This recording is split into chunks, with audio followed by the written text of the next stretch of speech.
अब देखो यार, अगर तुम लोग एनजेपीडब्ल्यू सुपरस्टार जे वाइट के फैन हो तो गाइज ये वाली वीडियो तुम्हारे लिए होने वाली है, क्योंकि गाइज यहाँ पर जे वाइट के एईडब्ल्यू को ज्वाइन लेकर कोनन का काफी बड़ा बयान आ चुका है। एईडब्ल्यू के लास्ट नाइट शानदार डायनामाइट के बाद एईडब्ल्यू के व्यूवरशिप ने 1 मिलियन को क्रॉस कर दिया है।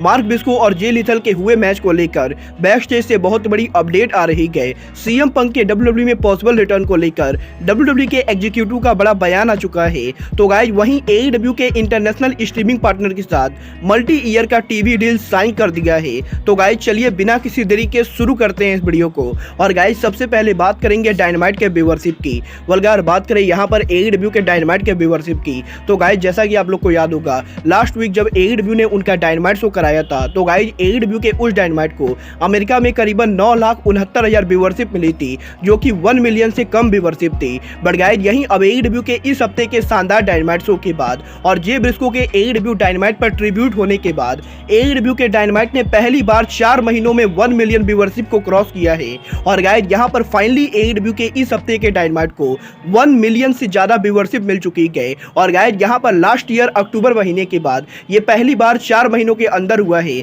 जब एईडब्ल्यू के शो ने 1 मिलियन व्यूवरशिप को क्रॉस किया है। बट गाइज जहां तक बात रही डेमोग्राफी फिगर की, तो गाइज 18/49 डेमोग्राफी फिगर के अंदर लास्ट वीक का डायनामाइट नंबर 5 रैंक पर था। बट गाइज यही 18/49 डेमोग्राफी फिगर के अंदर इस हफ्ते का डायनामाइट नंबर 3 रैंक पर था। और गाइज यहाँ पर व्यूवरशिप और रेटिंग दोनों के अंदर एईडब्ल्यू के डायनामाइट शो जे ब्रिस्को के ट्रिब्यूट की वजह से काफी सक्सेसफुल रहा है। वेल गाइज ये तो बात हुई डायनामाइट के व्यूवरशिप की। बट गाइज जहां तक बात रही एईडब्ल्यू के लास्ट नाइट डायनामाइट के मेन इवेंट की, तो गाइज जैसा कि हम लोगों ने कल एईडब्ल्यू डायनामाइट के मेन इवेंट पर देखा, कल एईडब्ल्यू डायनामाइट के मेन इवेंट के ऊपर हमें मार्क बिस्को और जे लिथल के बीच में मैच देखने को मिला था। और गाइज यहीं अब टोनी खान के इस मैच के बुक करने को लेकर बैक स्टेज से बहुत बड़ी अपडेट आ रही है, जहां पर इस हफ्ते रेसलिंग ऑब्जर्वर ने यह कंफर्म किया है कि टोनी खान ओरिजिनली डायनामाइट के मेन इवेंट के ऊपर किसी और मैच को बुक करने वाले थे। बट गाइज यहाँ पर लास्ट मिनट पर मार्क बिस्को और जे लिथल दोनों ने टोनी खान से ये रिक्वेस्ट की कि एईडब्ल्यू डायनामाइट के मेन इवेंट के ऊपर जे लिथल मार्क बिस्को से जे ब्रिस्को के ट्रिब्यूट शो पर रेसल करेंगे, क्योंकि गाइज यहाँ पर जे लिथल जे ब्रिस्को के सबसे करीबी दोस्त थे। और गाइज इसीलिए जे ब्रिस्को के ट्रिब्यूट शो के ऊपर जे लिथल पर्सनली मार्क बिस्को से रेसल करना चाहते थे। और गाइज यहाँ पर मार्क बिस्को और जे लिथल के कहने की वजह से ही कल टोनी खान ने डायनामाइट के मेन इवेंट के ऊपर जे लिथल और मार्क बिस्को के बीच में मैच को बुक किया था। वेल गाइज आपको कल हुआ डायनामाइट शो कैसा लगा, आप लोग मुझे कमेंट करके जरूर बताएंगे। बट गाइज जहां तक बात रही एईडब्ल्यू की, तो गाइज अब मैं आपको बता दूं एईडब्ल्यू ने इस हफ्ते एक बहुत ही बड़ा इंटरनेशनल टीवी डील साइन किया है, जहां पर ये टीवी डील किसी एक्चुअल टीवी नेटवर्क से ना होके बल्कि डीजेन स्ट्रीमिंग नेटवर्क से गए। और गाइज अगर आप लोग को नहीं मालूम है कि डीजेन क्या है, तो गाइज मैं आपको बता दूं डीजेन एक्चुअली एक स्ट्रीमिंग सर्विस है जिसके ऊपर काफी सारे स्पोर्ट्स शोज को ब्रॉडकास्ट किया जाता है। और गाइज यहीं आज एईडब्ल्यू ने इस चीज को ऑफिशियली अनाउंस कर दिया है कि एईडब्ल्यू ने डीजेन के साथ मल्टी ईयर का टीवी डील साइन कर लिया है, जहां पर डीजेन और एईडब्ल्यू के इस टीवी डील के अंदर एईडब्ल्यू का डायनामाइट, एईडब्ल्यू का रैम्पेज, एईडब्ल्यू का डार्क, एईडब्ल्यू का डार्क एलिवेशन, एईडब्ल्यू का बैटल ऑफ द बेल्ट और एईडब्ल्यू के साल में होने वाले 4 पेपर व्यू, ये सभी चीजें डीजेन के ऊपर ब्रॉडकास्ट की जाएंगी। और गाइज यहाँ पर जिन कंट्रीज के अंदर एईडब्ल्यू के पास एक्चुअल टीवी डील नहीं गए, उन कंट्रीज के अंदर डीजेन के ऊपर अब एईडब्ल्यू के शो आने वाले गए। और गाइज यहाँ पर एईडब्ल्यू और डीजेन के इस मल्टी ईयर एग्रीमेंट के बाद अब करीबन 42 नए कंट्रीज के अंदर एईडब्ल्यू के शो को फैंस देख पाएंगे। और गाइज यहाँ पर डीजेन और एईडब्ल्यू के इस सर्विस के बाद अब करीबन 42 न्यू कंट्रीज के अंदर एईडब्ल्यू के शो ब्रॉडकास्ट होने वाले गए। वेल गाइज देखना बहुत ही दिलचस्प होगा कि डीजेन के जरिए एईडब्ल्यू कंपनी कितना प्रॉफिट कमाती गए। और गाइज एईडब्ल्यू के न्यू कंट्रीज में ब्रॉडकास्ट होने के बाद एईडब्ल्यू का फैन बेस किस तरीके से बढ़ता है। बट गाइज चलिए फिलहाल आगे बढ़ते हैं और बात करते हैं एईडब्ल्यू के फॉर्मर टैग टीम चैंपियन लुचासोरस की। वेल गाइज ये बात तो आप लोग भी मानोगे कि लुचासोरस एईडब्ल्यू में जो मास्क पहनते गए वो मास्क रेसलिंग इंडस्ट्री का one of the best mask है। और गाइज यहाँ पर एईडब्ल्यू कंपनी लुचासोरस के मर्चेंडाइज के अंदर लुचासोरस के मास्क को भी सेल करते गए। बट गाइज यहीं अब एईडब्ल्यू के लुचासोरस के मास्क के सेल करने को लेकर बहुत ही बड़ी कंट्रोवर्सी हो चुकी है, जहां पर इस हफ्ते लुचासोरस के मास्क को ओरिजिनली जिस डिजाइनर ने डिजाइन किया था उस डिजाइनर ने एईडब्ल्यू के ऊपर केस फाइल कर दिया है। और गाइज यहाँ पर डिजाइनर का ओरिजिनली ये कहना है कि एईडब्ल्यू कंपनी ने बिना डिजाइनर के परमिशन के लुचासोरस के मास्क को बेचा है। और गाइज यहाँ पर क्योंकि उस डिजाइनर के पास लुचासोरस के मास्क के लाइसेंस है,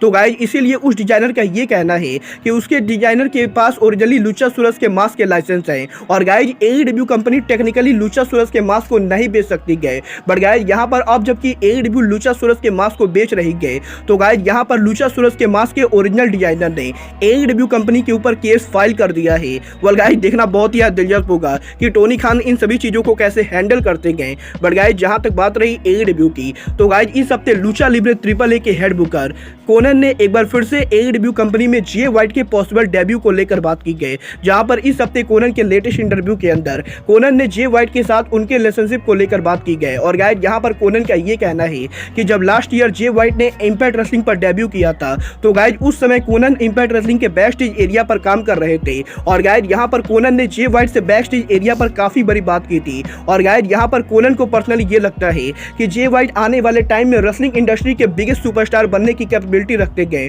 बट गाइज यही कोनन के इस इंटरव्यू के अंदर जब कोनन से जे वाइट के पॉसिबली AEW को ज्वाइन करने को लेकर बात की गई तो गाइज यहां पर कोनन का ये कहना है कि कोनन पर्सनली जे वाइट को WWE में देखना चाहेंगे, क्योंकि गाइज यहां पर कोनन को लगता है कि अगर जे वाइट AEW कंपनी को ज्वाइन करते गए तो गाइज जे वाइट का करियर बर्बाद होने वाला है। और गाइज यहां पर कोनन का ये कहना है कि AEW के पास ऑलरेडी ऐसे बहुत सारे रेसलर पड़े हुए हैं जिनको टोनी खान AEW के अंदर मेन इवेंटर बना सकते गए। बट गाइज इसके बावजूद भी टोनी खान AEW के अंदर बहुत सारे टैलेंटेड रेसलर को साइन करके उनके करियर को बर्बाद कर रहे गए। और गाइज यहां पर कोनन को लगता है कि अगर जे वाइट AEW से साइन करते गए तो गाइज यहां पर टोनी खान की कंपनी जे वाइट के करियर को बर्बाद करेगी। और गाइज यहां पर जे वाइट के इनिशियल पुश मिलने के बाद जे वाइट AEW के डार्क एलिवेशन शो पर कंपीट करेंगे। वेल गाइज आप लोग कोनन की इन बातों से एग्री करते हो या नहीं, आप लोग मुझे कमेंट करके बताएंगे। बट गाइज यहां पर मुझे पर्सनली लगता है कि जे वाइट AEW या फिर WWE इन दोनों कंपनी के अंदर नहीं जाने चाहिए, क्योंकि गाइज मुझे यहां पर इन दोनों कंपनी के ऊपर बिल्कुल भी भरोसा नहीं गए। और गाइज मैं तो पर्सनली जे वाइट को NJPW में ही देखना चाहूंगा। बट गाइज जहां तक बात रही WWE की तो गाइज इस हफ्ते एक बार फिर से WWE के एग्जीक्यूटिव और DS के मेंबर रोड डॉग ने उनके लेटेस्ट इंटरव्यू में CM पंक के पॉसिबल रिटर्न को लेकर बात की गई, जहां पर इस बार रोड डॉग ने CM पंक के स्पोर्ट एंटरटेनर होने को लेकर बात की गई। और गाइज यहां पर रोड डॉग का ये कहना है कि CM पंक कभी भी रेसलिंग इंडस्ट्री के अंदर किसी के कहने पर भी कोई भी कैरेक्टर को नहीं लेते गए। और गाइज यहां पर जब रोड डॉग के इंटरव्यू में ये पूछा गया कि रोड डॉग को क्यों लगता है कि CM पंक WWE के अंदर AEW के मुकाबले ज्यादा फिट करेंगे, तो गाइज यहां पर रोड डॉग का ये कहना है कि रेसलिंग इंडस्ट्री के अंदर बहुत सारे रेसलर्स का ऑन स्क्रीन पर अलग कैरेक्टर होता है और बैक स्टेज एरिया पर अलग कैरेक्टर होता है। बट गाइज यहां पर CM पंक वो रेसलर है जो कि अपनी मनमानी करता है। और गाइज यहां पर CM पंक रेसलिंग इंडस्ट्री के अंदर टेलीविजन पर जो कैरेक्टर को दिखाते गए CM पंक बैक स्टेज एरिया के ऊपर भी उसी कैरेक्टर को कैरी करते गए। और गाइज यहां पर CM पंक जिस भी कंपनी पर काम करते गए CM पंक उनके हिसाब से काम करते गए, ना कि कंपनी के ओनर के हिसाब से।